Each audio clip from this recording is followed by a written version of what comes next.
നമ്മൾ ഇത്രയും നേരം കുറേയേറെ തമാശ പറഞ്ഞു. വളരെ സീരിയസ് ആയൊരു കാര്യം നമ്മുടെ സമൂഹത്തിൽ ഇന്ന് വളരെ മോശപ്പെട്ട രീതിയിൽ കണ്ടുവരുന്നൊരു പ്രവണതയാണ്. പ്രായമായി കഴിഞ്ഞാൽ നമ്മൾ വീടുകളിൽ നിന്ന് അച്ഛനമ്മമാരെ ഉപേക്ഷിക്കുന്നത് പ്രവണത കണ്ടുവരുന്നു. അതായത് ഈ പ്രായമാവുന്ന അച്ഛനമ്മമാർ വീട്ടിലൊരു തരം അധികപ്പെട്ടായി പോകുന്നൊരവസ്ഥ നമ്മൾ തന്നെ പല വീടുകളിൽ ചെല്ലുമ്പോൾ കാണാറുണ്ട്. അപ്പോൾ അതിനനുസരിച്ച് തന്നെ വൃദ്ധസദനങ്ങൾ നമ്മുടെ നാട്ടിൽ കൂടി വരികയാണ്. ഒരുപക്ഷെ ഒരു 10 വർഷത്തിന് മുമ്പോട്ട് നോക്കിയാൽ ചിലപ്പോൾ ഇത്തരം അത്രയും ഒരു വലിയൊരു പ്രശ്നമില്ല. ഇപ്പം അത് വളരെ ഇതായിട്ട് കാണുന്നുണ്ട്. പലപ്പോഴും നമ്മൾ പല വീടുകളിലും ചെല്ലുമ്പോൾ കൊച്ചുമക്കളൊക്കെ ഈ പ്രായമായവരെ ഷിബു ഷേർലി എന്നൊക്കെ വിളിക്കുക. അതായത് അങ്ങനെ ഇവരെന്തോ ഒരു പുരാവസ്തു പോലെ പുരാവസ്തു പോലെ പരിഹരിക്കുക. ഇപ്പം ഒരുപക്ഷെ പ്രായമായവരെ എന്നല്ല, അപ്പനമ്മമാരെ തന്നെ അവർക്കൊരു തരം മൂപ്പിലാൻ എന്നൊക്കെയുള്ള രീതിയിലാണ് സംഭവം ചെയ്യുന്നത്. ശരിക്കും പറഞ്ഞ ചേച്ചി, നമ്മുടെ ഒരു സംസ്കാരം അനുസരിച്ച് ഇത് എത്രത്തോളം നമുക്ക് ആശാസ്യമാണ്? ഈ ഒരു പ്രവണത നല്ലതാണ്? ഞാൻ പറയുന്ന നമ്മുടെ അച്ഛനെയും അമ്മയും നമ്മൾ സ്നേഹിക്കുന്ന കണ്ടാണ് നമ്മുടെ മക്കൾ അവരെ സ്നേഹിക്കേണ്ടതെന്നാണ്. അപ്പോൾ എൻ്റെ കുഞ്ഞിന് എൻ്റെ അമ്മയാണ് അവളെ വളർത്തിയത്. ഈ ലോകത്തവിടെ പ്രാണനാരെന്ന് ചോദിച്ചാൽ എൻ്റെ അമ്മ എന്നാ പറയും. ഇവിടെ അവളുടെ അച്ഛനും അമ്മയുമായി ഞങ്ങളുടെ ഇവിടെ വന്നാൽ ഈ കുട്ടി നേരെ കാറിൽ നിന്ന് ഇങ്ങോട്ട് ഈ കുഞ്ഞിറങ്ങിയാൽ, അമ്മ മരുന്ന്, ഞാൻ അമ്മയുടെ ഷുഗറിൻ്റെ മരുന്ന് ആ ചുവന്ന പെട്ടിയിലാണ് വെച്ചിരിക്കുന്നത്, അമ്മ റെഗുലേറ്ററിലൊന്നും അമ്മ തൊടല്ലേ അമ്മ, ഇങ്ങനെ നോക്കുന്നൊരു കുഞ്ഞാണ് എൻ്റെ മോൾ. എന്തുകൊണ്ട്? എൻ്റെ അമ്മയെ ഞാൻ ജീവന തുല്യം സ്നേഹിക്കുന്നവൾ കാണുന്നുണ്ട്. അമ്മ കഴിഞ്ഞേ എനിക്ക് ലോകത്തുള്ളൂ എന്ന് എൻ്റെ കുഞ്ഞിനറിയാം.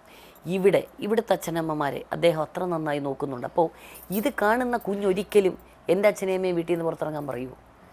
നമ്മൾ വരുത്തിക്കൊണ്ടുവരണം നമ്മുടെ മക്കളോട്. എനിക്ക് എൻ്റെ അച്ഛനും അമ്മയും കഴിഞ്ഞേ ഉള്ളൂ നീ എന്ന് കുഞ്ഞിനോട് പറഞ്ഞ് മക്കൾ അമ്മൂമ്മയ്ക്ക് കൊണ്ട് കൊടുക്കൂ. പുറത്ത് പോകുമ്പോൾ അമ്മൂമ്മയുടെ അപ്പൂപ്പനെ കാലിൽ തൊട്ട് എഴുതിട്ട് പോവും. അപ്പോൾ ഇവിടെ വന്നാൽ മോള് വന്നോണ്ടേ എൻ്റെ അമ്മ പറഞ്ഞോട് പോയണേ അപ്പൂപ്പൻ്റെ അമ്മയുടെയും കാലിൽ തൊട്ട് പോകണം, തിരിച്ച് വരുമ്പോഴും അപ്പൂപ്പ പോയിട്ട് വരാം അമ്മൂമ്മ. അങ്ങനെ കുഞ്ഞുങ്ങളെ നമ്മൾ പഠിപ്പിച്ച് അവരുടെ മനസ്സിൽ നമ്മൾ അത് നോക്കിയെടുത്താൽ തീർച്ചയായിട്ടും അത്. കാരണം ഞങ്ങൾ വളർന്നത് അങ്ങനെയാണ്. കുഞ്ഞിലെ എൻ്റെ അച്ഛൻ്റെ അമ്മയാണ് ഞങ്ങളെ വളർത്തിയെടുത്തത്. അമ്മൂമ്മ ഞങ്ങളുടെ കൂടെ തന്നെ ഉണ്ടായിരുന്നു മരണം വരെ. അമ്മൂമ്മ ദൈവമാണ്. കാരണം എൻ്റെ അമ്മൂമ്മയുടെ മരുമകളാണ് എൻ്റെ അമ്മ. പക്ഷേ അമ്മ ഏത് കാര്യത്തിനും അമ്മ ഈ വരണോ, ഒരു ഗസ്റ്റ് വന്നാൽ പോലും, ഇപ്പം ഞങ്ങളുടെ വീട്ടിലൊരു ആർട്ടിസ്റ്റ് വന്നാൽ പോലും, അമ്മ ഇതാരെന്നറിയാമോ അമ്മ, ഇതാണ് ഇന്ന നടൻ എന്ന് പറഞ്ഞപ്പോൾ ഞങ്ങൾക്ക് മനസ്സിലായി, അയ്യോ അമ്മൂമ്മ വലിയ ആളാണ്, അമ്മയെ സ്നേഹിക്കുന്ന ആളാണ്. അത് നമ്മുടെ കാരണം ഇന്ന് ന്യൂക്ലിയർ ഫാമിലി പറഞ്ഞു കൊടുക്കാൻ ആരുമില്ല. മോനും മരുമകളും രാവിലെ കൊച്ചിനെ സ്കൂളിലാക്കി പോവും. അപ്പോൾ ഇവരെ ശ്രദ്ധിക്കാൻ ആരുമില്ല. കുഞ്ഞുങ്ങൾ വൈകിട്ട് 4 മണിക്ക് വരും. ആകെ അമ്മൂമ്മയ്ക്ക് അപ്പൂപ്പനും മക്കളോട് ചോദിക്കാം, മക്കൾ വല്ലതും കഴിച്ചോ, ഇത് ചെയ്തോ, കുളിച്ചോ, എണ്ണ തേച്ച് കുളിച്ചോ, വെളിയിൽ ഇറങ്ങല്ലേ, ഇത് പറയുമ്പോൾ ഇവർ ഇറിറ്റേറ്റഡ് ആവും. നേരെ മറിച്ച് ഈ അച്ഛനും അമ്മയും വൈകിട്ട് വരുമ്പോൾ എന്താ അമ്മൂമ്മ പറഞ്ഞാൽ എന്താ അങ്ങനെ സോറി പറ, പോയി സോറി പറ, അമ്മൂമ്മയോട് മാപ്പ് പറ. കാരണം അങ്ങനെ പറഞ്ഞാൽ നമുക്ക് ശിക്ഷ കിട്ടുമെന്ന് 5 വയസ്സ് മുതലേ പഠിപ്പിച്ചു കൊടുത്തൊരു കുഞ്ഞത് പറയില്ല. അപ്പോൾ അത് കുഞ്ഞുങ്ങൾ ജനിച്ച ഉടനെ അമ്മൂമ്മ അപ്പൂപ്പ എന്തൊരു പറയാനാണോ ഭൂമിയിലേക്ക് വരണേ? നമ്മൾ വളർത്തുന്ന രീതിയാണെന്ന് എനിക്ക് പറയാൻ പറ്റും. പിന്നെ തൻകടം പിൻകടം നാളെ ഇവരെ പറയുന്ന അരുൺ പറഞ്ഞ വളരെ നല്ലൊരു കാര്യമാണ്. കാരണം 10, 18, 19 വയസ്സുള്ള ചെറുപ്പക്കാർ പിള്ളേരുന്ന ലൊക്കേഷനിലൊക്കെ വരുന്ന കുട്ടികളിപ്പം ലൈറ്റ്മാൻ ആയിട്ടൊക്കെ വരുന്നു പറയും, എന്തോ മോനെ എവിടെ താമസം, അത് ഇന്ന സ്ഥലത്ത്. മൂപ്പിലെന്ന് പറഞ്ഞാൽ അച്ഛനെയാണ്, അമ്മേ തള്ള ഈ മാതിരി വേർഡ് പറഞ്ഞ് അവർ ശീലിച്ചു പോയി. അതിൻ്റെ ശിക്ഷ ഇവനും കിട്ടാൻ പോണതാ. പക്ഷെ അവർ കിട്ടുമ്പോഴത്തേക്കും വൈകത്തില്ലേ, ഇവർക്ക് കിട്ടേണ്ട പരിഗണനയും സ്നേഹവും പോയില്ലേ. അതിൻ്റെ കാരണം കുഞ്ഞുങ്ങളെ വളർത്തുമ്പോൾ നമ്മൾ മക്കളെ ഫീഡ് ചെയ്ത് തന്നെ വളർത്തുക എന്നുള്ളതേ ഉള്ളൂ. ചേച്ചി, ഒരുപക്ഷെ നമ്മുടെ സമൂഹത്തിൽ നേരത്തെ നിലനിന്നിരുന്ന ഒരു കൂട്ടുകുടുംബ വ്യവസ്ഥിതി ഇല്ലാതായി പോകാനും ഒരുപക്ഷെ ഇതിനൊരു കാരണമായിട്ട്. ഇന്നെല്ലാം ന്യൂക്ലിയർ ഫാമിലിയാണ്. ഒരു തെറ്റ് കാണിച്ചാൽ ഒരു പക്ഷേ അത് തെറ്റാണെന്ന് ചൂണ്ടിക്കൊടുക്കാൻ പ്രായമായവർ ഇല്ലാതാവുന്നു. ഈ കൂട്ടുകുടുംബ വ്യവസ്ഥിതി ഉണ്ടായിരുന്ന കാലത്ത് ഒരു അച്ഛനും അമ്മയ്ക്ക് 7, 8, 10, 12 മക്കളായിരുന്നു. ഇന്നത്തെ തലമുറ ശ്രദ്ധിച്ചിട്ടുണ്ട്, ഒരു കുഞ്ഞേ ഉള്ളൂ. എനിക്കൊരു കുഞ്ഞേ ഉള്ളൂ, അവൾക്കൊരു ചിലപ്പോൾ ഒരു കുഞ്ഞായിരിക്കുള്ളൂ. പുതിയ തലമുറകൾ ഒരു മക്കളെ വേണ്ട, നമുക്കും ഒന്നെന്നും പറഞ്ഞ് നിൽക്കുമെന്തോ. അപ്പോൾ എന്ന് പറഞ്ഞ മാതിരി ഈ കുഞ്ഞുങ്ങൾ ഇപ്പം ഒരു ഫ്ലാറ്റിൽ താമസിക്കുന്നു, രാവിലെ അച്ഛനും അമ്മയും അവനവൻ്റെ ഓഫീസിൽ പോകുന്നു, കുഞ്ഞിനെ സ്കൂളിൽ വിടുന്നു, തിരിച്ചു വരുന്നു, ഇവർ മാത്രമാണ്. അപ്പൂപ്പനാരും അമ്മൂമ്മയാരും അവരുടെ നമ്മുടെ ജീവിതത്തിലെ ഡ്യൂട്ടി എന്ത്, അല്ലെങ്കിൽ അച്ഛനമ്മമാർ പറഞ്ഞു കൊടുക്കുക, എൻ്റെ അച്ഛൻ എന്നെ ഇങ്ങനെ വളർത്തി, അമ്മ ഇങ്ങനെ ആയിരുന്നു, എനിക്ക് കുഞ്ഞിലെ അസുഖം വന്നപ്പം എൻ്റെ അമ്മ ഇങ്ങനെ വ്രതം നോക്കി, എൻ്റെ അമ്മ കരയുമെന്ന് പറയുമ്പം ഇത് കുഞ്ഞുങ്ങളുടെ മനസ്സിൽ അലിവ് വരും. ഇത് പറയാനുള്ള സമയം ഇന്നത്തെ തലമുറയ്ക്കില്ലെന്നാണ് പറഞ്ഞാൽ അല്ലേ.